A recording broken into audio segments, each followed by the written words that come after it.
SCO summit में भारत की बड़ी कूटनीतिक जीत हुई है। पहलगाम आतंकी हमले को लेकर सभी देशों ने एक सुर में उसकी निंदा की।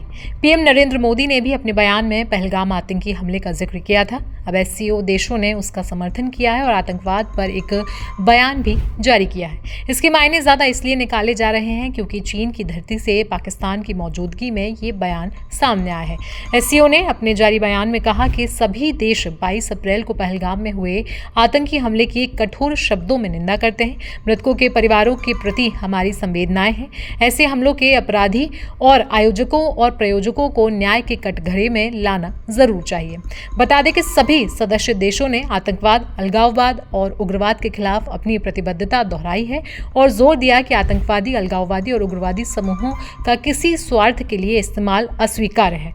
उन्होंने आतंकवाद और उग्रवाद से निपटने में संप्रभु राज्यों और उनकी संस्थाओं की अग्रणी भूमिका को मान्यता भी दी है। बता दें कि सभी देशों ने आतंकवाद के सभी रूपों और अभिव्यक्तियों की कड़ी निंदा की। उन्होंने कहा कि आतंकवाद के खिलाफ लड़ाई के दोहरे मापदंड अस्वीकार्य हैं और अंतर्राष्ट्रीय समुदाय से अपील की कि आतंकवाद, खासकर सीमा पार आतंकवाद से लड़ने में संयुक्त राष्ट्र की केंद्रीय भूमिका होनी चाहिए। आपको जानकारी के लिए बता दें कि इससे पहले पीएम मोदी ने एससीओ बैठक में ही बिना नाम लिए पाकिस्तान को घेरा था, आतंकवाद पर खरी खरी सुनाई थी। पीएम मोदी ने कहा था कि इस वर्ष भारत ने ज्वाइंट इंफॉर्मेशन ऑपरेशन को लीड करते हुए आतंकी संगठनों से लड़ने की पहल की। टेरर फाइनेंसिंग के खिलाफ आवाज उठाई है। इस पर मेरे समर्थन के लिए मैं सभी का आभार व्यक्त करता हूं। भारत पिछले 4 दशकों से आतंकवाद का दंश झेल रहा है। कितने ही बच्चे खोए और कितने ही बच्चे अनाथ हुए। अभी हाल ही में पहलगाम में आतंकवाद का बहुत ही घिनौना रूप देखा गया। इस दुख की घड़ी में जो मित्र देश हमारे साथ खड़े रहे हैं, मैं उनका आभार व्यक्त करता हूं। मालूम हो कि पीएम ने पहलगाम हमले का जिक्र करते हुए ये भी बोला कि पहलगाम हमला मानवता में विश्वास रखने वाले हर देश और व्यक्ति को खुली चुनौती है। ऐसे में प्रश्न उठना स्वाभाविक है कि क्या कुछ देशों द्वारा आतंकवाद को खुला समर्थन हमें स्वीकार्य हो सकता है। हमें स्पष्ट रूप से एक और स्वर में कहना चाहिए कि आतंकवाद पर कोई भी दोहरा मापदंड स्वीकार नहीं होगा।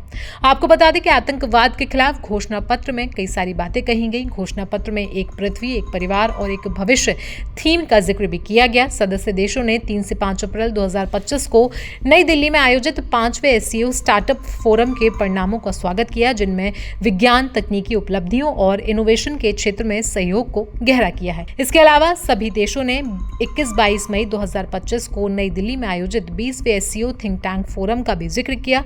उन्होंने भारतीय विश्व मामलों की परिषद यानी कि ICWA के एससीओ अध्ययन केंद्र की सांस्कृतिक और मानवीय आदान प्रदान को मजबूत करने में योगदान की सराहना की है। तो आतंकवाद पर एससीओ की ओर से जारी इस बयान को लेकर आप क्या राय देंगे, हमें कमेंट सेक्शन में जरूर बताएं। साथ ही साथ देश दुनिया की बाकी खबरों के लिए जुड़े रहें हमारे साथ।